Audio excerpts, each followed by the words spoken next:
From the PEP Radio Newsroom, these are the stories we are following at this hour. These days at the White House, every day is Taco Tariff Tuesday.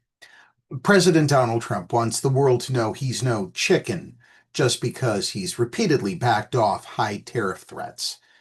The U.S. Republican president's tendency to levy extremely high import taxes and then retreat has created what's known as the taco trade, an acronym coined by the Financial Times' Robert Armstrong that stands for Trump always chickens out. Markets generally sell off when Trump makes his tariff threats and then recover after he backs down. Trump was visibly offended when asked about the phrase Wednesday and rejected the idea that he's chickening out, saying that the reporter's inquiry was nasty. You call that chickening out, Trump said. It's called negotiation, adding that he sets a ridiculous high number and I go down a little bit, a little bit, until the figure is more reasonable. Trump defended his approach of jacking up tariff rates to 145% on Chinese goods, only to pull back to 30% for 90 days of negotiations. He similarly last week threatened to impose a 50% tax on goods from the European Union starting in June, only to delay the tariff hike until July 9th so that negotiations can occur while the baseline 10% tariff continues to be charged. Similar dramas have played out over autos, electronics, and the universal tariffs that Trump announced on April 2nd that were based in part on individual trade deficits with other countries. In each case, Trump generally took the stock market on a roller coaster. Investors sold off when the tariff threats were announced as they implied slower economic growth and higher prices, which would hurt companies' profits. Stocks then rebounded after Trump stepped back.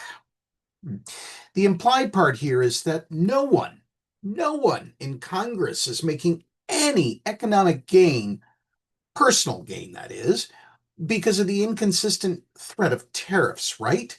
Neither U.S. representatives nor senators are profiting from information that could be shared from the White House to benefit the portfolios of those currently serving, right? While you think over those questions, here's our next story.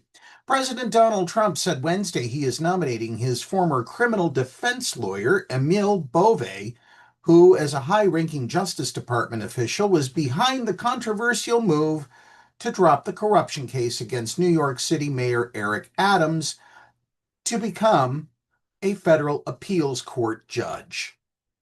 As acting Deputy Attorney General, Bove has been at the center of some of the department's most scrutinized actions since Trump's return to the White House in January.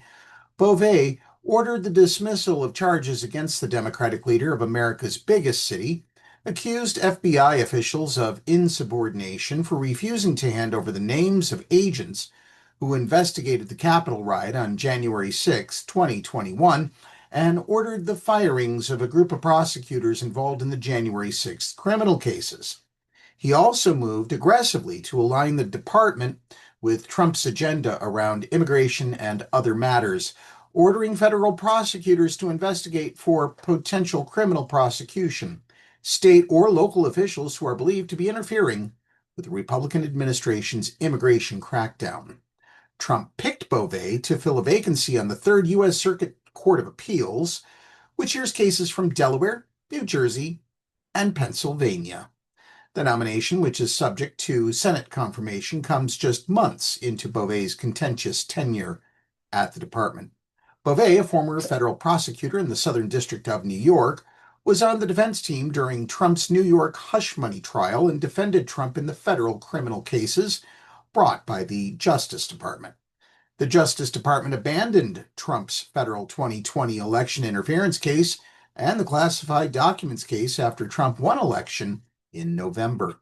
Bove's order to dismiss the Adams case roiled the department. Manhattan's top federal prosecutor, Danielle Sassoon, and several high-ranking department officials resigned rather than carrying out Bove's order.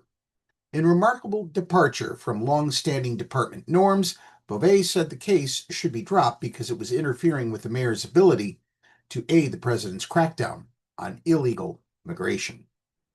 And finally, President Vladimir Putin's conditions for ending the war in Ukraine include a demand that Western leaders pledge in writing to stop enlarging NATO eastwards and lift a chunk of sanctions on Russia, according to 3 Russian sources with knowledge of the negotiations. Despite Russia's demands that NATO not expand further, officials in Kyiv are pushing for Ukraine's inclusion in the treaty. U.S. President Donald Trump has repeatedly said he wants to end the deadliest European conflict since World War II and has shown increasing frustration with Putin in recent days, warning on Tuesday that the Russian leader was playing with fire by refusing to engage in ceasefire talks with Kyiv as his forces made gains on the battlefield. That's the news at this hour. Download the Live 365 app to take PEP Radio with you wherever you go. Up next is the Meadville area weather forecast here on PEP Radio.